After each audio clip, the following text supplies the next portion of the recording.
விவகாரத்தில் சிறுவனை கடத்திய வழக்கில் பூவை ஜெகன்மூர்த்திக்கு தாக்கல் செய்த முன்ஜாமீன் மனுவை விசாரணை முடிந்து தீர்ப்பை இன்றே தள்ளி வைத்திருக்கிறார் நீதிபதி ஜெயச்சந்திரன்.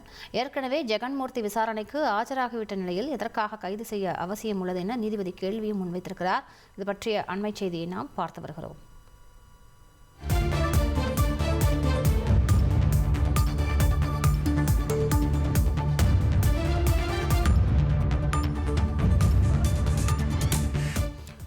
கூடுதல் விவரங்களை செய்தியாளர் சுரேஷிடம் கேட்கலாம். சுரேஷ் வணக்கம். இந்த வழக்கின் முழு பின்னணி சுரேஷ்.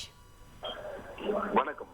காதல் விவகாரத்துல திருவள்ளூர் மாவட்டம் கலாம்பாக்கம் பகுதியைச் சேர்ந்த சிறுவன் கடத்தப்பட்டதாக பதிவு செய்யப்பட்ட வழக்கில் முன்ஜாமீன் கேட்டு புரட்சி பாரதம் கட்சி தலைவரும் கேவி குப்பம் தொகுதி எம்எல்ஏவுமான ஜெகன்மூர்த்தி சென்னை உயர்நீதிமன்றத்தில் முன்ஜாமீன் கேட்டு மனு தாக்கல் செய்திருந்தார். இந்த மனுவை விசாரித்த உயர்நீதிமன்றம் இவர் விசாரணைக்கு ஆஜராகும்படி உத்தரவிட்டிருந்தார். பிறகு இந்த வழக்குல ஏடிஜிபி ஜெயராம் தொடர்பு இருப்பது குறித்து விசாரணையின் போது தமிழக அரசு தரப்பில் தெரிவிக்கப்பட்டதை அடுத்து வழக்கை விசாரித்த நீதிபதி வேல்முருகன் அவரை விசாரணைக்கு அழைத்து செல்ல வேண்டும் என்று உத்தரவு பிறப்பித்தது. இந்த உத்தரவை எதிர்த்து ஜெயராம் தாக்கல் செய்த வழக்கை விசாரித்த உச்ச நீதிமன்றம் இந்த உயர்நீதிமன்றத்துக்கு ஒரு உத்தரவு பிறப்பித்தது. என்னவென்றால் இந்த முன்ஜாமீன் மனு மீதான விசாரணையை வேறு நீதிபதிக்கு மாற்ற வேண்டும் என்று தலைமை நீதிபதிக்கு உத்தரவிட்டிருந்தது. அதன் அடிப்படையில இந்த மனுவானது நீதிபதி வேல்முருகனிடமிருந்து நீதிபதி ஜெயச்சந்திரனுக்கு மாற்றி தலைமை நீதிபதி உத்தரவிட்டிருந்தார். இந்த சூழ்நிலையில ஜெகன்மூர்த்தியின் முன்ஜாமீன் மனுவானது நீதிபதி ஜெயச்சந்திரன் முன்பு இன்றைக்கு விசாரணைக்கு வந்தது. அப்போது ஜெகன்மூர்த்தி தரப்பில் ஆஜரான வழக்கறிஞர் கடத்தல் சம்பவத்திற்கும் ஜெகன்மூர்த்திக்கும் எந்த ஒரு தொடர்பும் இல்லாத நிலையில அரசியல் உள்நோக்கத்தோடு இந்த வழக்குல அவரை காவல்துறையினர் சேர்த்திருக்கிறார்.